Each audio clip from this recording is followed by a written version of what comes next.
हमनी के संस्कृति, हमनी के संस्कार सदा रहे हमनी के साथ। भारत के महान ग्रंथ और काव्य सब के संपूर्ण संकलन सब्सक्राइब करें तिलक। हे केशव, हम कौरव लोग के सेना के अवलोकन कइल चाहत हई। हमार रथ दोनों सेना के बीच में ले चली।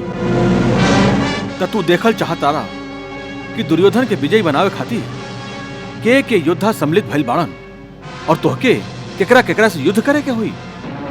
हाँ केशव, हम इहे देखल चाहत हई। चली, हमार रथ दोनों सेना के बीच में ले चली।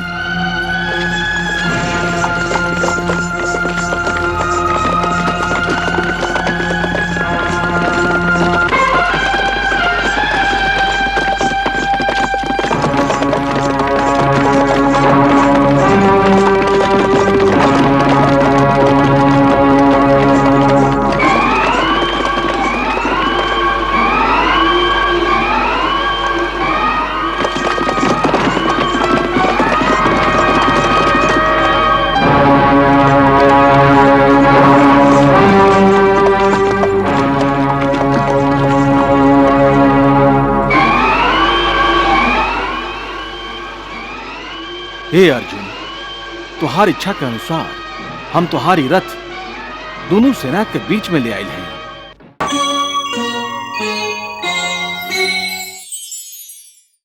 प्रेम, स्नेह और मोह माया के जाल में फसल अर्जुन खातिर ई ऊ कमजोर क्षण रहे जब वो स्वयं कमजोर पड़े लागल रहन और शत्रु लोगन के सेना में अपने सगे संबंधियन के देख के उनकर हाथ पैर फूले लागल रहे, उनकर आत्मविश्वास डगमगाए लागल रहे। वीर रस के जगह उनका पर भावना के बादल छाए लागल। इस समय सोचे के नहीं के युद्ध करे के हा।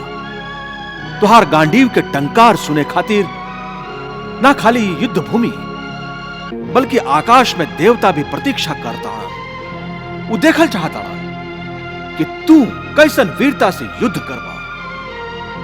अर्जुन ई सुन के सिर से लेके पैर तक कांप गईलन और उनकर कल्पना उनका के ऊ भयानक दृश्य दिखा देहलस कि ऊ अपन शत्रु लोग के वध कैसे करिए।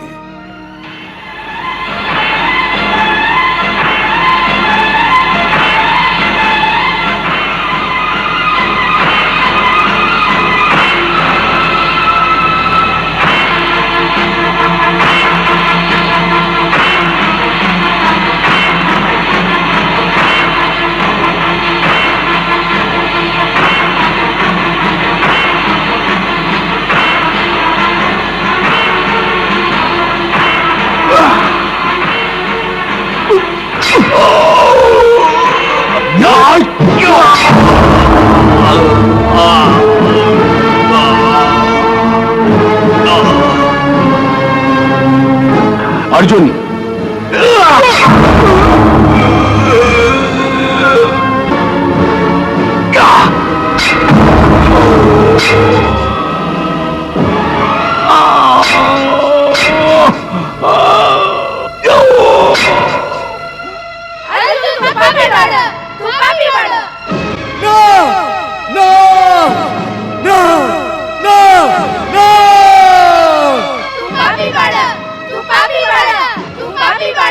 ना कृष्ण ना, हम केहू के खून से अपन हाथ ना रंग सकीले।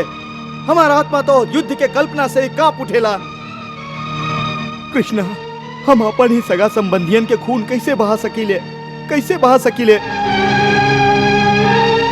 जवन पितामह के सीना में हमरा खातिर प्रेम और स्नेह के गंगा और जमुना हमेशा फूटत रहल ह, ऊ पितामह के सीना में हम तलवार भोंक के खून के नदी कैसे बहा सकत हई।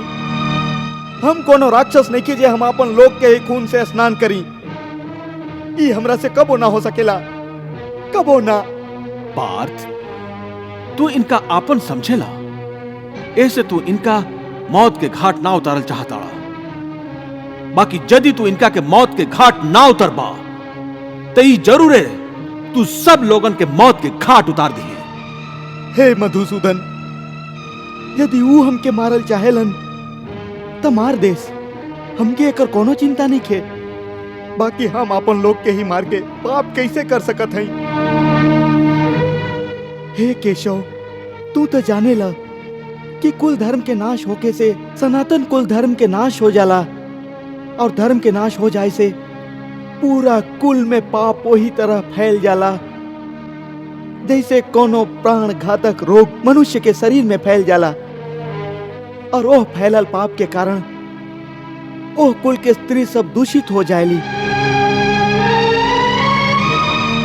और स्त्री लोग के दूषित हो जाए से वर्ण शंकर संतान उत्पन्न होखेला, और वर्ण शंकर के पाप के कारण सगरे कुल के कुल नरक के अधिकारी बन जाला। ऐसे हम युद्ध ना करब, हम युद्ध ना करब।